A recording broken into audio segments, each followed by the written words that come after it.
Você já parou para pensar que a sua empresa pode estar pagando impostos a mais?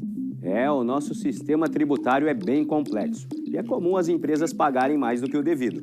Saiba que é possível recuperar os valores dos últimos 5 anos e reforçar o seu caixa. A Fortus Tax é especialista no assunto e já ajudou muitas empresas nos seus 18 anos de atuação. E o mais importante, você só paga pelo serviço depois que o dinheiro estiver na sua conta. Fortus Tax. Pagar o justo é o nosso forte.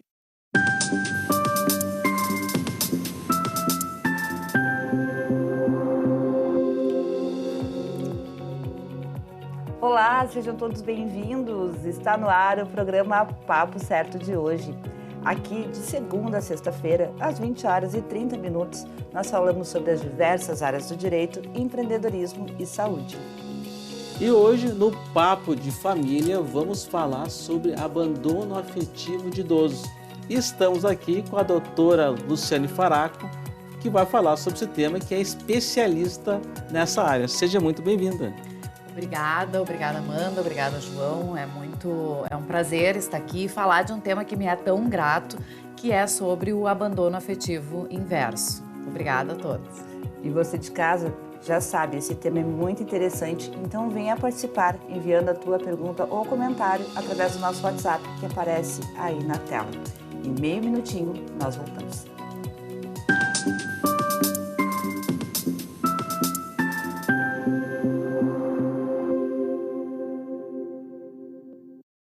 Tá difícil encontrar o profissional certo para a sua empresa? Precisa de alguém detalhista para aquela vaga no financeiro? Quem sabe um criativo para o marketing? Ou ainda, alguém focado em resultados? A Fortus RH utiliza técnicas de seleção e processos estruturados, realizando entrevistas e aplicando provas e testes específicos. Tudo isso para buscar a pessoa certa para a vaga certa. Fortus RH. Conectar pessoas é o nosso forte.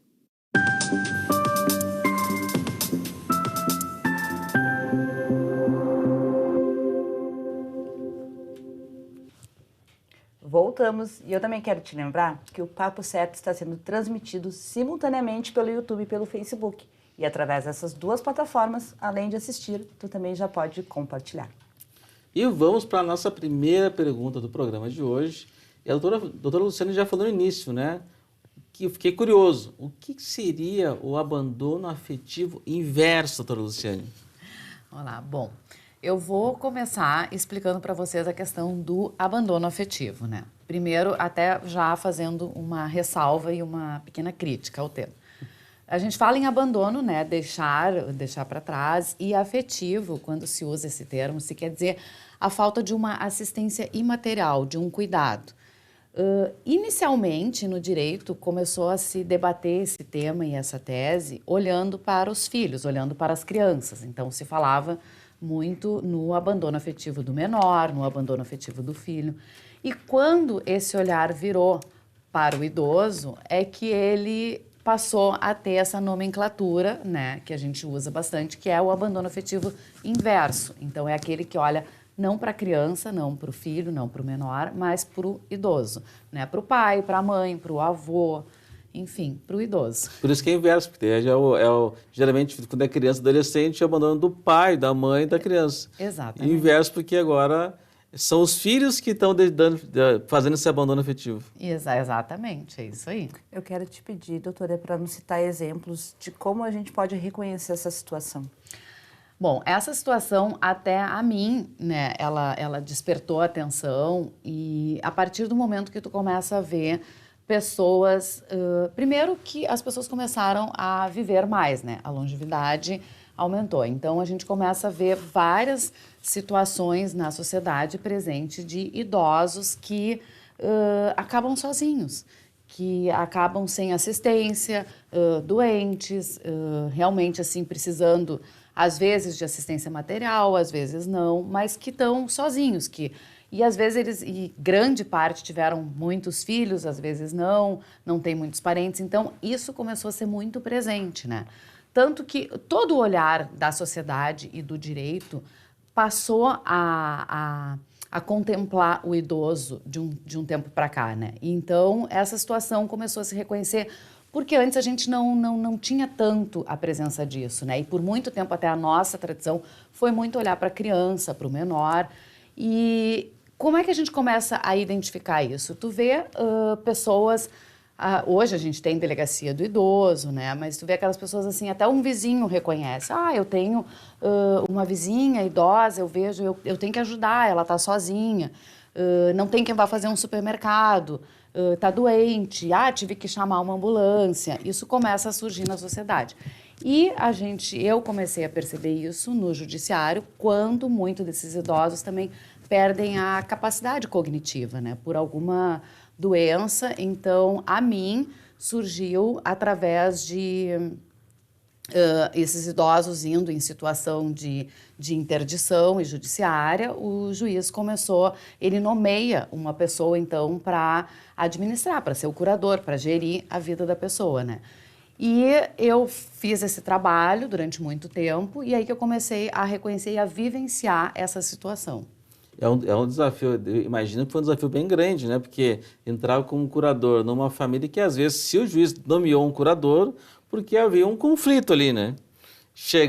Como é que era chegar nessas famílias que tinham um conflito grande ali, né? É bem desafiador, né? Às vezes, a nomeação se dá realmente em função de um conflito e às vezes se dá pela inexistência de outra pessoa para fazer esse trabalho. Mas sim, é uma situação delicada, então a gente tem um primeiro olhar de dar aquela assistência necessária e imediata e depois de contemplar e administrar também essa situação, né? Não só a vida do idoso, a assistência, mas também a familiar, né? Porque a gente sempre tem que olhar para uma família com carinho e com a tentativa de preservar e, por vezes, até resgatar vínculos, né? Eu acho que toda pessoa o advogado, o profissional que trabalha com família, com afetos, ele carrega isso consigo, né? Não, eu admiro bastante, porque deve ser algo bem desafiador, né? Toda família tem seus conflitos normais, né? E numa situação como essa deve ser maior. Estava comentando antes do programa que até, às vezes, desses abandonos, que às vezes a pessoa estava em casa, tinha recurso, e às vezes estava lá com uma roupa rasgada, estava com uma roupa de cama rasgada, e tu tinha que às vezes botar numa cadeira de rodas e ir no shopping comprar roupas. É, isso aí, exatamente. Falando um pouquinho sobre isso, né? Tu falou do abandono afetivo, né? Mas que tem relação com o abandono material? Lá no início eu ainda falei até a respeito da minha crítica, assim, sobre o tema, porque o afetivo as pessoas... obviamente, né, fazem a ligação com o afeto, com o amor, né? Então, sempre surge aquela crítica, mas é um abandono afetivo, tu é obrigado a amar, daqui a pouco eu sou obrigado a amar um pai ou uma mãe que também nunca foi atencioso comigo, cuidadoso comigo. Não, é que o uso do termo, na verdade, o afeto, ele não é usado nessa cognição de amor, né?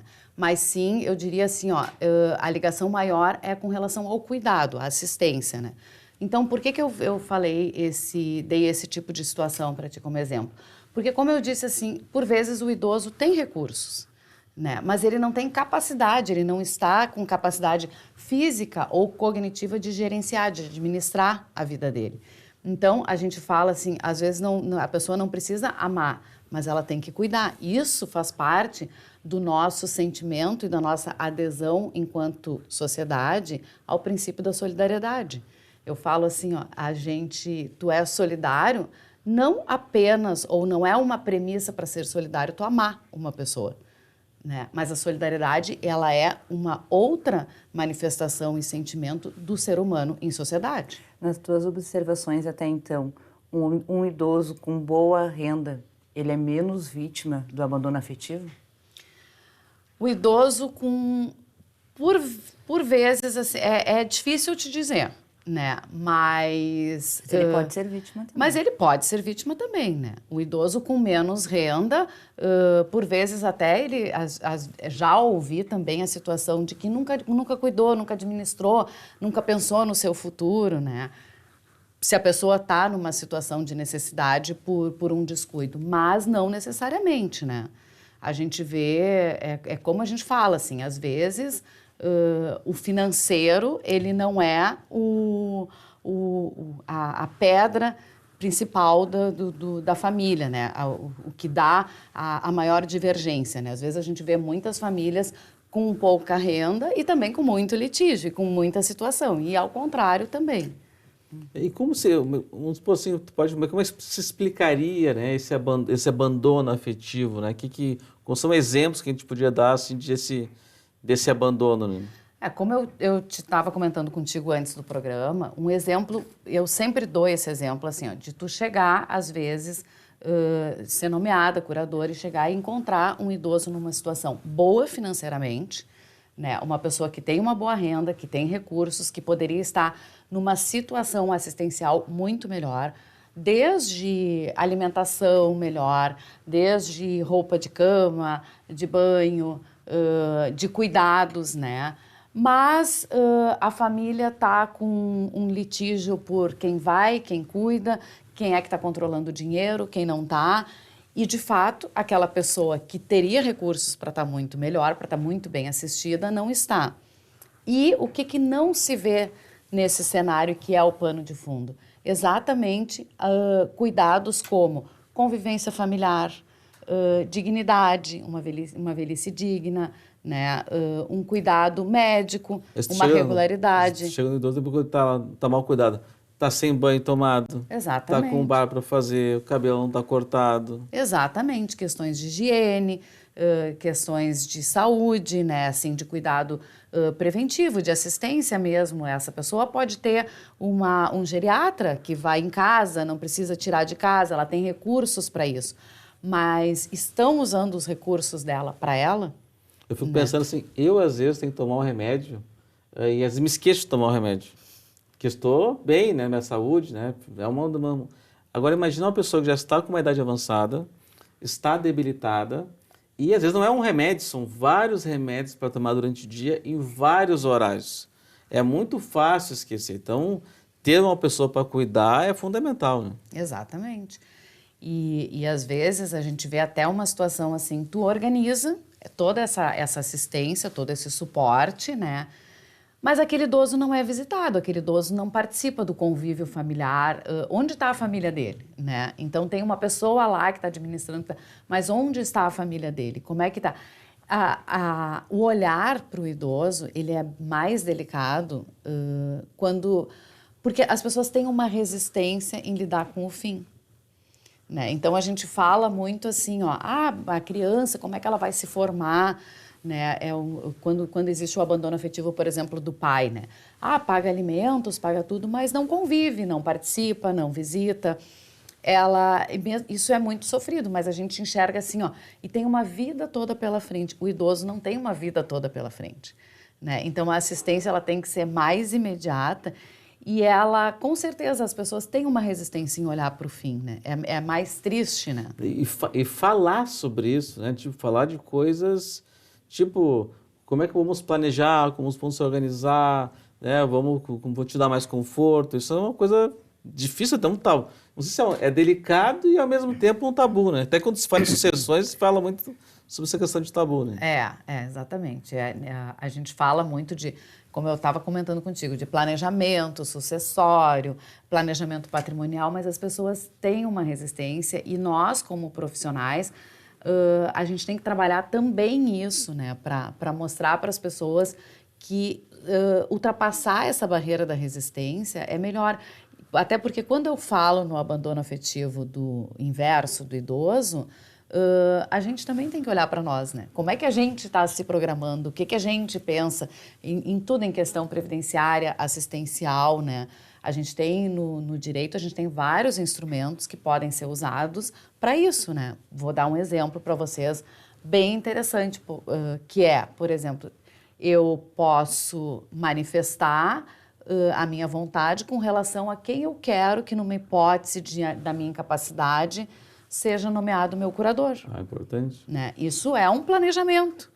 Né? Isso é um planejamento. Está no testamento, né? Isso tu tem instrumentos, né, que tu pode usar no direito para isso. E isso é um planejamento de vida, não é um planejamento sucessório, né? Porque eu estou planejando para mim, ainda viva, É um planejamento de vida, né?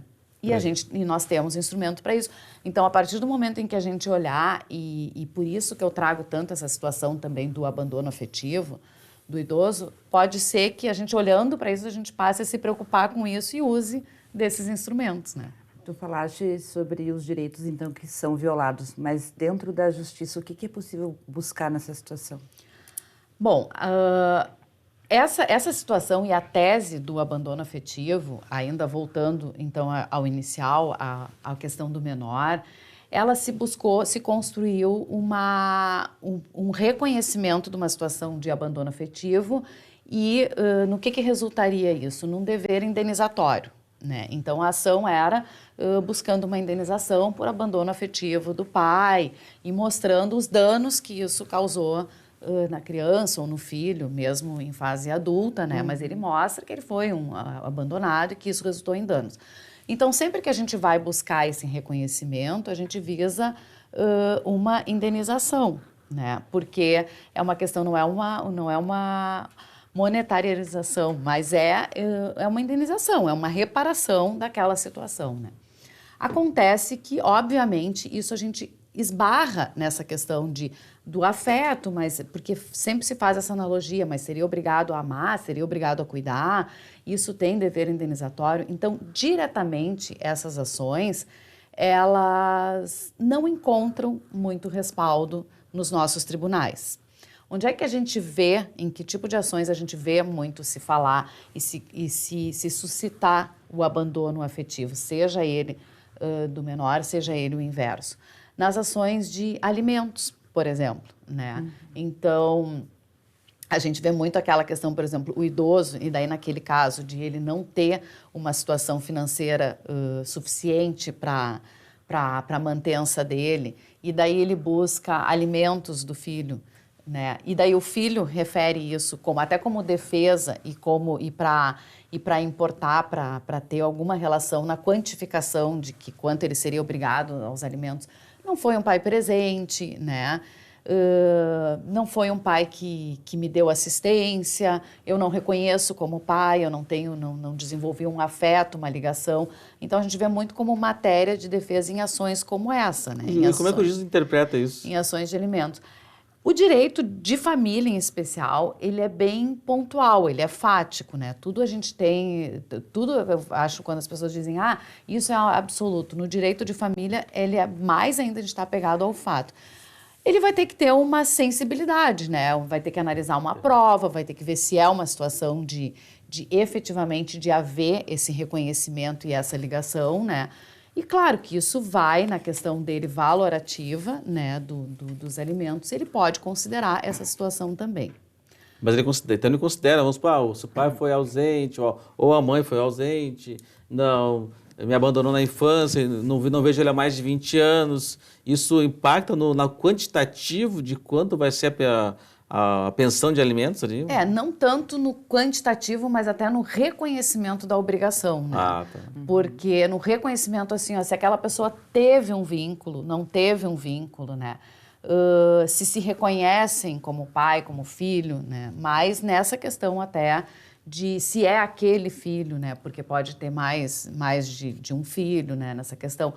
E quando a gente está falando no inverso, que daí a gente tem que pensar na situação de que será que aquele idoso pode buscar aquela reparação daquele filho, né? Então, aquele filho pode suscitar isso como uma matéria de defesa nele, nessa ação de alimentos, para ver se o juiz vai reconhecer ou não e como é que vai ser tratado aquele caso em específico. Bom, gente, o papo tá bom, mas eu vou chamar um rápido intervalinho. Um minutinho a gente está de volta. Fiquem com a gente.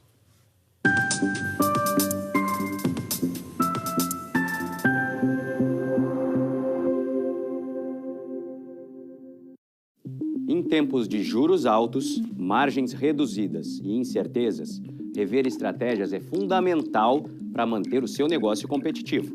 Esse cenário exige planejamento e organização financeira. Nessas horas, qualquer ajuda é bem-vinda, mas a ajuda de um especialista é necessária. A Fortus Consulting conhece na prática e tem as soluções adequadas para cada situação. Fortus Consulting. Melhorar os seus resultados é o nosso forte. Natal ganhar o prato do seu acompanhante. Com esse app você compra um e ganha um. Simples assim. Vale também para ingressos e hospedagens. De Gramado para o Brasil, o Prime Gourmet traz experiências incríveis para você. Baixe o app grátis e assine quando for usar. Já somos mais de 500 mil aproveitando esse guia gastronômico e turístico. Faça parte desse clube também. Para o cliente, economia e experiências em dobro por um ano. Para o parceiro Prime, clientes selecionados. Uma forma elegante de utilizar descontos.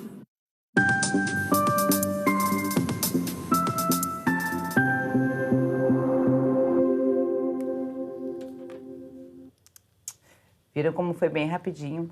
Eu quero te lembrar que aqui no Papo Certo, tu pode trazer a sugestão do tema que tu queres ver. E todas as segundas-feiras no nosso Instagram tem a agenda da semana. Bom, doutora, essa a gente está falando sobre abandono de idoso, que a gente chama abandono afetivo inverso, né? Isso. Que a gente estava comentando um pouco antes que antigamente a nossa longevidade era menor. Então, tipo, as pessoas morriam mais cedo. Tanto é que uma pessoa com 60 anos era uma pessoa, há 30 anos atrás, uma pessoa já idosa, né? Hoje em dia, tem pessoas com 80 anos que já, claro que continuam, às vezes, com uma vida profissional ativa ainda. Claro, não algo mais intelectual, né? 70 anos, uma pessoa ativa, né? Então, a longevidade tem nos dado mais pessoas mais idosas, né? Antigamente era diferente isso. Essa questão do abandono do idoso está mais em evidência agora por conta dessa longevidade? Não, com certeza. Isso, como eu disse, assim, isso trouxe um olhar, né? Essa longevidade obrigou tanto o direito, a sociedade, como olhar para as pessoas de idade diferente hoje, né? Até porque culturalmente, também como a gente estava conversando, antigamente nós tínhamos as pessoas trabalhavam, a família sempre tinha alguém que ficava mais apegado à família, às questões domésticas, hoje não. As pessoas tinham mais filhos, então são vários eventos sociais e econômicos que a gente tem, além da longevidade, que hoje afetam e importam. Se tipo, a pessoa tinha 6 filhos, né, 10 filhos, sempre tinha alguém que tinha talvez um pouco mais de disponibilidade de tempo, né, tinha mais... Hoje as famílias que têm 2 filhos, uma família com 3 filhos já é uma raridade hoje em dia, né? Ou ter um filho único também, né? E numa questão, uma questão, por exemplo, claro, uma pessoa tem 80 anos, tem um filho único, que também às vezes já está numa idade já um pouco mais avançada e daqui a pouco também precisa de cuidados. Não tem filho para cuidar. Quem seria o responsável para cuidar? Vamos supor que a pessoa ou não teve filhos, ou até daqui a pouco o filho, diante da idade, o filho já faleceu. Quem é que tinha que cuidar dele? Pois é, aquilo que eu estava falando até na questão do planejamento de vida, né? Isso são tudo questões que ou a gente tem de alguma forma isso pensado ou planejado, ou às vezes a gente tem sorte ou não disso chegar ao conhecimento de alguém e de alguém se predispor a ajudar, ou de chegar no judiciário, né? Porque, por exemplo, na verdade, a obrigação de todos nós, ao identificar uma situação de necessidade de assistência de alguém, nós temos hoje Ministério Público, Delegacia do Idoso, ou seja, a gente tem portais onde essa situação pode ser levada a conhecimento e identificada. Mas se corre o risco de não, né? Então, e qual o sofrimento até chegar nisso, né? Então, realmente, são questões que a gente tem que começar a olhar. Hoje, a gente tem vários até multidisciplinar, né? A gente tem, eu tenho até vínculo até com psicólogas, com clínicas geriátricas que já estão voltando e fazendo planos para isso, para esse tipo de assistência, né? Mas no caso, na falta de um irmão, de um filho, poderia ser acionado um irmão, outro parente para... Sim, com certeza. Nessas nomeações, por exemplo, numa situação de interdição, de necessidade de interdição e nomeação de curador, sempre o olhar primeiro e a busca primeira vai para alguém que tenha um vínculo, seja sanguíneo, seja afetivo, então para alguém da família, né? Realmente a situação vai para uma terceira pessoa quando o juiz identifica ou a ausência, ou um litígio, ou até às vezes um desinteresse, enfim. Mas sempre se olha primeiro independentemente, pode ser sobrinho, pode ser um primo, né? Sempre a gente vai, primeiro existe esse olhar para o núcleo familiar. Depois de dado o fato do abandono, qual a ação que pode ser feita para esse reconhecimento? Bom, identificada a situação de abandono, a primeira coisa que vai se ver é a necessidade de uma interdição, de uma nomeação, de um curador, né? Mas a questão da afetividade, né? Ou seja, daquele cuidado, daquele olhar da família, porque a gente identifica isso no Estatuto do Idoso.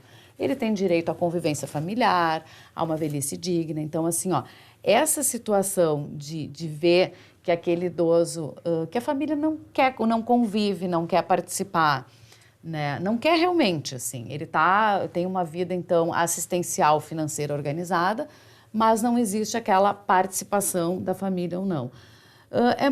É muito difícil essa pessoa, esse idoso, ir buscar alguma reparação, né? Até porque, na maioria das vezes, ele está deprimido ou ele está ausente, com a sua capacidade civil prejudicada, né? Então, é muito difícil ele particularmente buscar, né? Talvez, se ele esteja assistido por um filho, aí falar em relação ao outro, mas não é uma situação que vão promover especificamente, ao menos que ele seja uma pessoa que realmente tem um discernimento e está se sentindo prejudicado pela falta de assistência, de cuidado e de convívio familiar. Provavelmente seja a nossa última pergunta. Bom, uma pergunta também acho que muito recorrente, né? Vamos supor, os filhos que não cuidam dos pais na velhice, eles perdem o direito à herança? Não perdem. Não tipo, perdem. o filho que cuida mais do que o outro tem direito a mais do que o outro irmão que não faz nada? Não. Se não tiver, se essa pessoa não fez um testamento do que testou em favor de quem cuidou mais, assistiu mais, justificou, enfim, ou não justificou, mas se ela testou o que ela pode testar em favor de um ou de outro, eles terá um quinhão hereditário maior, mas se não, porque aquele abandonou e o outro não. No fim fica tudo igual, então. Por isso que a gente sugere aqui no programa fazerem o planejamento sucessório. Muito obrigada, doutora Luciane, foi excelente a tua entrevista. Eu que agradeço. Então, nosso agradecimento especial ao pessoal de casa que está nos assistindo e um abraço para o pessoal de Guaíba, que nos manda muita mensagem aqui no programa. Pessoal, então vocês já sabem, quarta-feira é o dia do Papo Empreendedor aqui no Papo Certo. Nós estaremos aqui e esperamos vocês. Até lá!